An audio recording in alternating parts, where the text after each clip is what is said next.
And the second part is you can have your own, you know the expression, the bank always wins. Isn't that true? And it's especially true with banksters. Banksters always win. All wars are bankers' wars. You know that. So if that's true, why don't we have our own bank, right? And how wonderful it would be if we could have our bank in our own pocket. Wouldn't that be fun? So I like your picture. Yeah, it had the bank in the pocket. Yeah, this is my bank, and this is my bank. So you don't need to do it now, but now we reveal what we use, and this works like brilliantly. So people that get returned their online transfers abroad, let's say you send, like some of my friends, they send 100,000 NOK to India every month because that's what they have agreed to do. Now they can't do that anymore. It just gets returned. It's impossible. I don't know if you noticed, but these people notice very quickly that what you thought was freedom is not freedom anymore. Now it's even hard to send 40,000, right? So what do they need to do? They need to have this on each end, and then they do whatever they want. Wonderful. And there are other resources we can use to stay in the private and have safe and secure transactions and also dealings with each other. So I'm not going to go into each and every one of those, but we're going to do an experiment.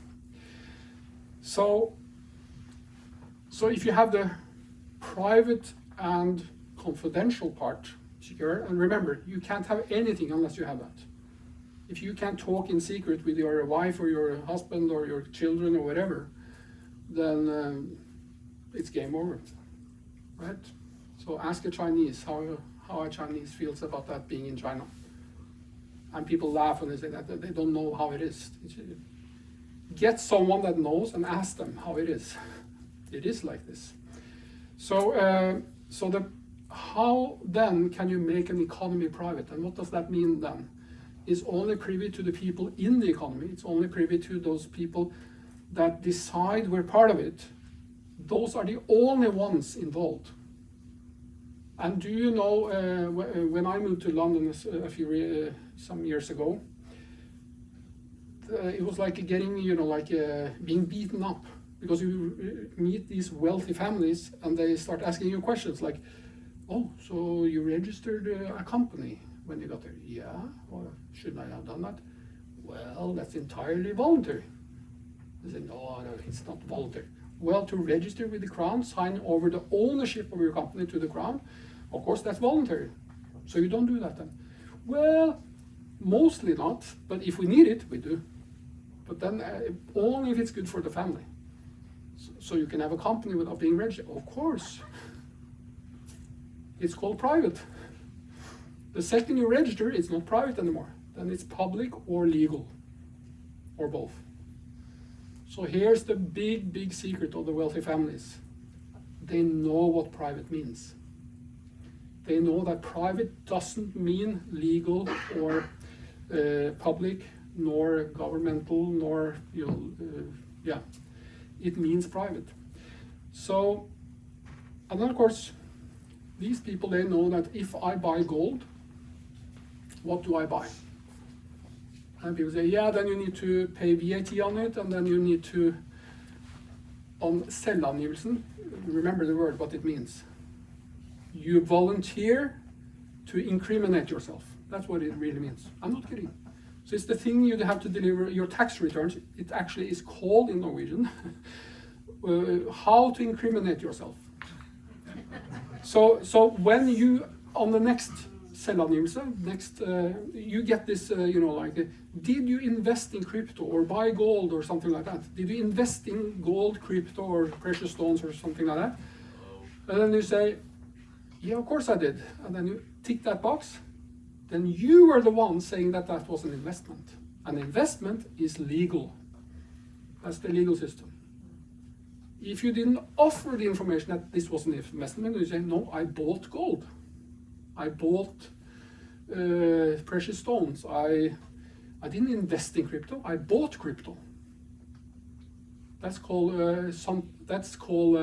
forbruker. It's called how you spend your money. Are you free to spend your money? Of course. But you didn't say that on selvangivelsen. You said I invested. And that's a completely different word that is taxable in the legal system. So those that don't tick that box say, I spent my hard-earned money, already taxed money, the way I thought was right. And then, do we have proof of something like this where we all get it? Of course we do. So, have you discovered that almost all very wealthy people buy a lot of art? Have you discovered that? Have you seen that? Do you think they're extremely, all of them, so interested in art? Do you think? Of course not. Because art is definitely not an investment, right? Art is something that is personal property. So even if you fall over and you go to the hospital and you stay there for more than 48 weeks, I think it's in Norway, you know what happens to a regular Joe in Norway if you do that? Then they take all your salaries and all your pensions and everything. Yeah, of course. But they can't take your art. That's personal property. And this is the secret of the Swiss. They know this. They know, or even wealthy people, they know that if you buy gold, it's private property. It's your, what is called chattel, løsøre in Norwegian. So it's yours. But of course you have the offer to incriminate yourself and say, oh, no, it's something else. It's an investment where I hope for a return in the legal system. Do you see the difference? So if you are able to turn some, let's say you have 5 million NOK in the bank today. If you, let's go back 1 year. You have 5 million NOK. This is a friend of mine actually experienced this. You have 5 million NOK in the bank. You just sold the house. And then you wait a year. Do you know how much that's worth? 4 million. Yeah? We are fooled into believe that the inflation is very low because they say it's 6 to 9% or something. But you know how they make that equation? They say the basket of 100 most sold goods in this country, and those are mostly groceries, of course, they have a value, right? So you put a value on that, NOK, this and this.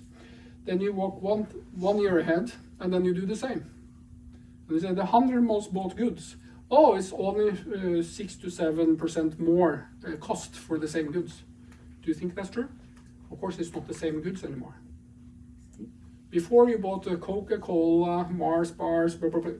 Now you buy only Coop private brands, which is half price. That's how they fool you. So you believe, oh no, it's not so expensive. But the actual inflation in Norway is 19.3 to 6 last year. And it's going to get even worse. In England, or I think it's entire Great Britain, last month was 11 point something % only for a month. So do you think it's going to be safe having all your legal tender? Do you know what legal tender means? The government's money that you are lending. You're able to have them, store them, use them, but they're not worth the same after month on month. But if you had private property, that would be different, wouldn't it? And if you even decided to, you know what, if we have private property, we could make our own currency. We can make our own coin. And isn't it that what crypto world has done? They made their own private coin. It's not the government's coin. Of course, they're doing all it takes just to eradicate it, because all of them are private. So you don't need to report them. They're private. Did you know this? So many people have got into troubles because they invested in Bitcoin and they taxed everything. And now it's eradicated and they don't get the money back. No. That's gone. They should never have reported it anyways. And quite both legally and lawfully, they didn't have to. But they offered to, which is different. And then they celebrate that, oh, it's only 22% tax gains on crypto. What if it was 28? Oh, that would be scary. No, it's 0. You offer it to be 22. That's how. Do you see how this is done? So and this sounds a little bit far-fetched, doesn't it? But we can all do this, and it's very, very possible. We can decide right here and right now to do it, and I'll show you how. So I promised you, I spent 1 hour today, and I made all the things you're going to see now. So first we need to decide who's going to be part of our economy. Who's going to be the privates that are going to make their own house rules. So then we need to have kind of like a gate that decides who's going to be in this, and how do we decide together. And those gates are today called non-fungible tokens. That's something in the crypto world that is just brilliant. It's going to be the next system for the deed on your house and the pant and the sköte, So it is the digital system for that, but it can also be used for this purpose, which is very nice. So then you just use online, which is, and some people say, but what if they take down online? Yeah, they can. But remember, they need this system too. They don't want to move to one small village and where they all live. They don't want to do that. They want to live wherever they want to live. So they also need to be online. Of course, there could be restrictions if you can go online, but that's in the legal system, right? So keep out of the legal system, please. And then, of course, you play on the same standards as they do. This is now the new financial system. Did you know that? This is the backbone of the new financial system. It is a blockchain-based technology with smart contracts, and it's called Ethereum. And Norske Bank, all the big central banks are building their next central bank digital currency on this system. And then you might say, we should then fear it. No. That would be, or we should blow it up or something like that. That would be to be the resistance movement blowing up the railways so that you will ruin for the enemy. Yeah, but then all your own people die because they don't get food, they don't get any weapons, and so on, right? So you don't want to do that. You want to use those lines, but at night, in different ways, for different purposes, covert maybe, and stuff like that. That's how you do it. But of course, you need to decide how do we then protect and make things private and secure. And then one of the most important things you then need to do is to make sure that you have whitelists of who should enter the economy, right? So you need to have a way to invite people, and then the only thing they need to do is to establish a wallet. MetaMask is a brilliant wallet. It's a browser extension or a mobile app. As long as you have that, you can start minting member NFTs. What does that mean? You can create your entrance, the guarded entrance token, so you can enter a society or an economy. So those are called NFT gates. And that means that you make an original and you let anyone with the credentials that are on a whitelist to mint their own tokens, and then they can join. But then you need a way to do that. And this is what I did in an hour today. So I started here with something called syndicate.io, and I started a collective. I connected my MetaMask app. I decided what our NFT should be. So I didn't hire any designer or whatever. I just said, yeah, this is what it's going to be called, and this is what the NFT should do and everything. And then it just popped up, and by God, it's called Media Monday. And, who knows? So it's a singular because it's just one, right? So, and then of course I needed to decide, yeah, so how long should people be able to enter this? And I said, that should be indefinite. Maybe it should be until you have 1 million people in. Yeah, let's start there then. 1 million people, that's easy peasy, at least for you. So you decided to have 1 million that could enter, and then of course you say, okay, so what should it cost to enter? And I chose nothing.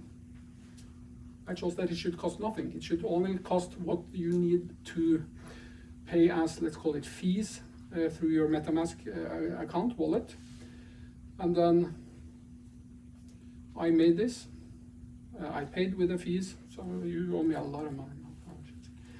And then, of course, it takes a couple of minutes, and then suddenly, here's your collective. So now you can invite people from across the globe with one URL.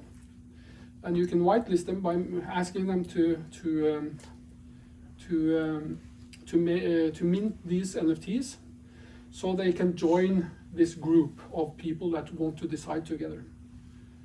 So now you have a group, and then now you can spread this to anyone that you want to get in. And those people that get in, I did this to myself, of course, they can then say, yeah, I want to get in, yeah, I'll pay the gas fees, and then suddenly I am in. So now I'm part of this economy. What happened now?